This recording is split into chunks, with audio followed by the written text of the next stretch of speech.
26 साल की उम्र में ऑथर डेव रामसे के पास वो सब कुछ था जो एक अमीर आदमी के पास होता है, $2.5 मिलियन की सालाना इनकम और $4 मिलियन का रियल एस्टेट इन्वेस्टमेंट।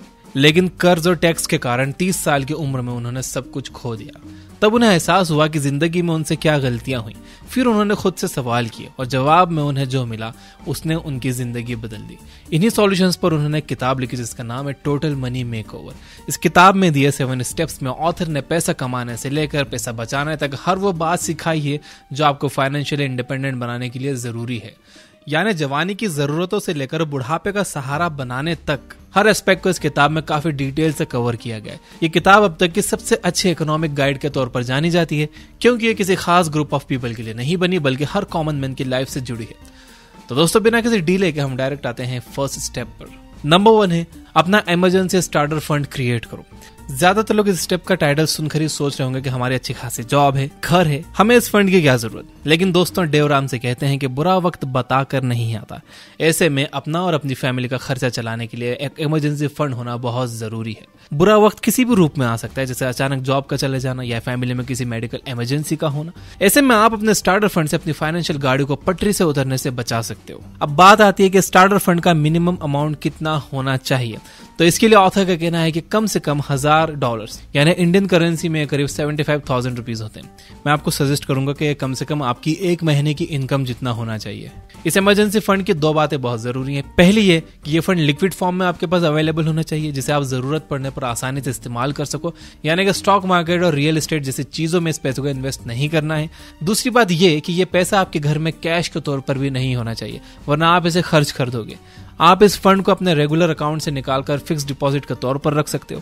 एक बात का ध्यान रखना बहुत जरूरी है कि इस फंड का इस्तेमाल आप केवल इमरजेंसी में ही करो, ना कि अपने शौक पूरे करने के लिए। अगर कोई इमरजेंसी आती है और आप इस पैसे का इस्तेमाल कर लेते हो तो आपको जल्द से जल्द इसे दोबारा जमा करके 75,000 रुपए तक वापस पहुंचाना है। चाहे आप एक बिजनेसमैन हो या एक एम्प्लॉय, ये बात हर एक के लिए लागू होती है। तो आज ही अपना इमरजेंसी स्टार्टर फंड बनाना शुरू करो और फाइनेंशियल फ्रीडम की ओर अपना पहला स्टेप उठाओ। सेकंड स्टेप है स्नोबॉल इफेक्ट की मदद से अपने कर्जों को कम करो।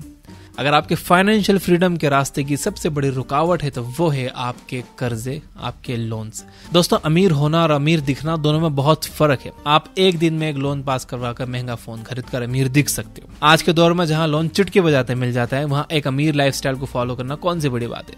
बड़ा घर चाहिए, होम लोन ले लो। लग्जरी गाड़ी चाहिए, कार लोन ले लो। हर चीज के लिए कोई ना कोई लोन है।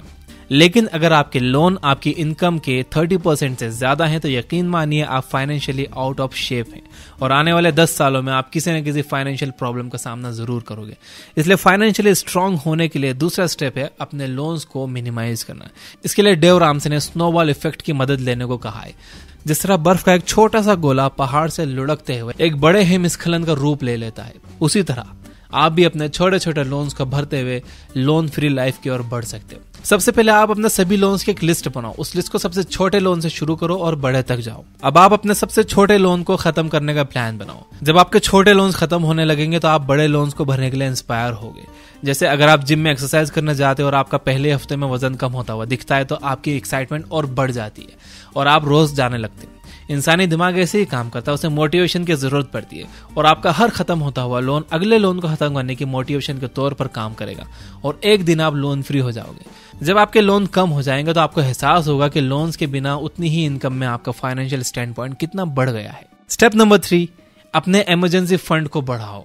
अपने सर से लोन का बोझ कम करने के बाद अब बारी आती है अपने इमरजेंसी फंड को बढ़ाने की।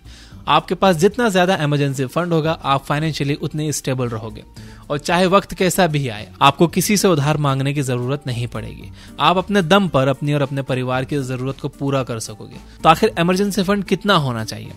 ऑथर का मानना है कि किसी के इमरजेंसी फंड में उतने ही पैसे होने चाहिए जिससे अगर कल उसकी नौकरी चले जाए या बिजनेस बंद हो जाए तो आने वाले 3 महीनों तक बिना किसी मुश्किल से उस इमरजेंसी फंड से आपका घर चल सके। यानी अगर आपकी सैलरी 50,000 और आपके घर का खर्चा 20,000 में चलता है तो आप शायद सोच रहे होंगे कि आपका इमरजेंसी फंड 20,000 मल्टीप्लाइड बाय 3 यानी कि 60,000 होना चाहिए, लेकिन ये गलत कैलकुलेशन है। ऑथर कहते हैं कि अगर आपकी सैलरी 50,000 है तो आपका एम अपने इमरजेंसी फंड को कम से कम 50,000 मल्टीप्लाइड बाय 3 यानी कि लेकर 1.5 लाख तक पहुंचाने का होना चाहिए। अगर आप इतने अमाउंट का इमरजेंसी फंड क्रिएट करने में कामयाब हो गए तो आपको फ्यूचर की कोई टेंशन नहीं होगी। आप हर आने वाली कंडीशन में खुद को स्ट्रेस फ्री पाओगे, और अगर आप स्ट्रेस फ्री रहोगे तो बुरे वक्त से बाहर निकलने का रास्ता भी आसानी से मिलेगा। 4th स्टेप, अपनी इनकम का कम से कम 15% अपने रिटायरमेंट के लिए बचाओ।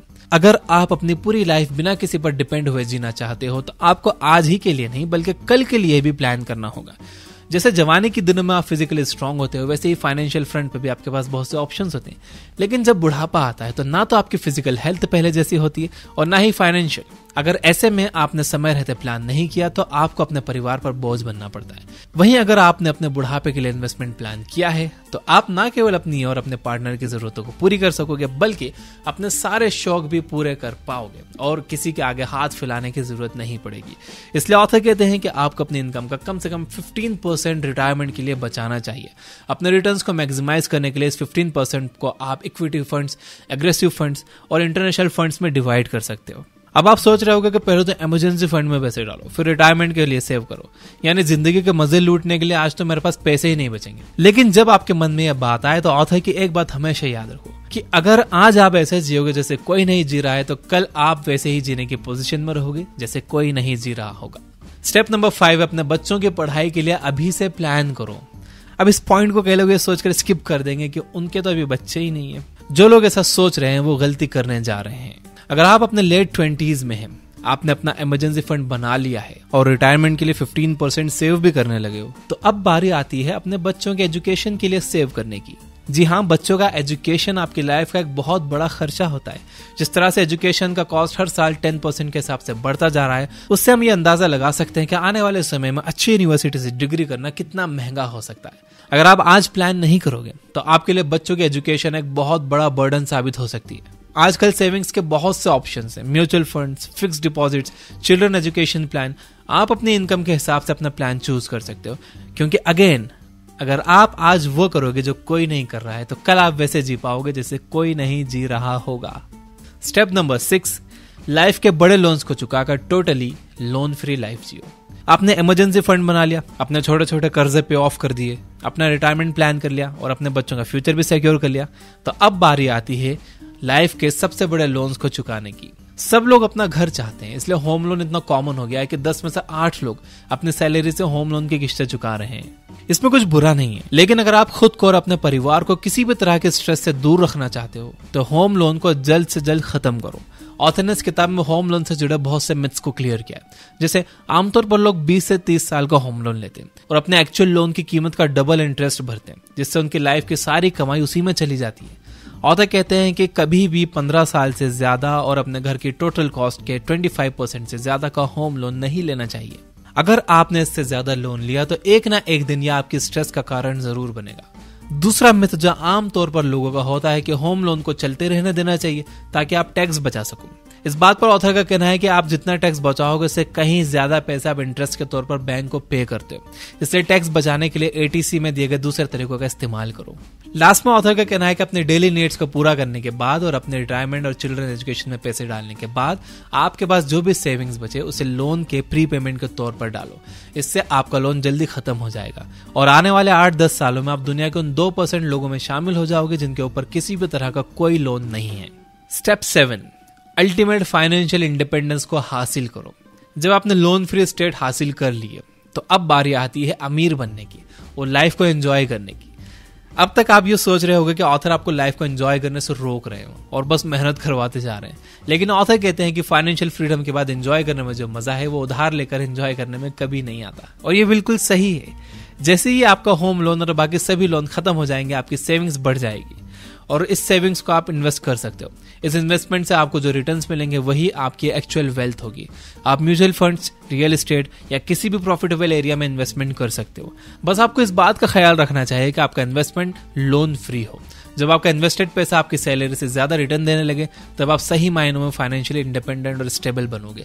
इसके बाद आपको लाइफ में कभी भी पीछे मुड़कर देखने की जरूरत नहीं पड़ेगी, क्योंकि कोई भी एक दिन में अमीर नहीं बन जाता, बल्कि आपके उठाए छोटे छोटे कदम ही आपको एक दिन वेल्दी लाइफ की तरफ ले जाते हैं। आपको पता है कि आज तक के बेस्ट इन्वेस्टर वॉरेन बफेट की वेल्थ $100 बिलियन है और उसमें से $82 बिलियन उन्होंने 65 की उम्र के बाद बनाए हैं। यह है पावर ऑफ कंपाउंडिंग। तो दोस्तों ये थे अपने मनी का टोटल मेकओवर करने का 7 तरीके from the book total money makeover by Dave Ramsey. अगर आप भी आने वाले कुछ सालों में एक स्ट्रेस फ्री लाइफ और स्टेबल लाइफ जीना चाहते हो तो ये 7 बेबी स्टेप आपको अपनी लाइफ में जरूर फॉलो करने चाहिए। इस वीडियो को बनाने में मेरी टीम ने बहुत मेहनत की है, तो उनके लिए एक लाइक तो बनता है, तो इस वीडियो को लाइक जरूर करना और शेयर करना उन सभी दोस्तों के साथ जो फाइनेंशियल फ्रंट पर स्ट्रगल कर रहे हैं। और फाइनेंशियल एजुकेशन से रिलेटेड बुक समरी सुनने के लिए आप डाउनलोड कर सकते हो ये बुक ऐप, उसका लिंक डिस्क्रिप्शन में है। अगर मैं इन 7 स्टेप्स को समराइज करूँ तो पहला है कि अपना इमरजेंसी स्टार्टर फंड क्रिएट करो। ये फंड कितना होना चाहिए? ऑथर कहते हैं कि $1000, यानी कि इंडियन अमाउंट में यह हुआ 75 रुपीज। इसे मैं कहूंगा कि आप कम से कम अपनी 1 महीने की इनकम जितना स्टार्टर फंड शुरू में इतना क्रिएट करो। स्टेप नंबर 2 है स्नोबॉल इफेक्ट की मदद से अपने डेट्स को कम करो, यानी कि सबसे पहले अपना छोटा लोन क्लियर करो, उसके बाद धीरे धीरे बड़े लोन्स पर जाओ। थर्ड स्टेप अपने इमरजेंसी फंड को बढ़ाओ। कितना बढ़ाना है? आपकी 3 महीने की इनकम जितना आपका इमरजेंसी फंड होना चाहिए कि अगर आपकी जॉब चले जाए या आपका बिजनेस बंद हो जाए तब भी आप 3 महीने तक आराम से अपने घर के खर्चे चला सको। स्टेप नंबर 4 है अपनी इनकम का कम से कम 15% अपने रिटायरमेंट के लिए बचाओ। नंबर 5 है अपने बच्चों की पढ़ाई के लिए अभी से प्लान करो। 6th स्टेप पर बारी आती है कि आप बड़े लोन्स को क्लियर करो और 7th स्टेप पर अल्टीमेट फाइनेंशियल फ्रीडम हासिल करो। Finally, you guys are amazing. Keep reading, keep learning, keep growing. Thank you for watching.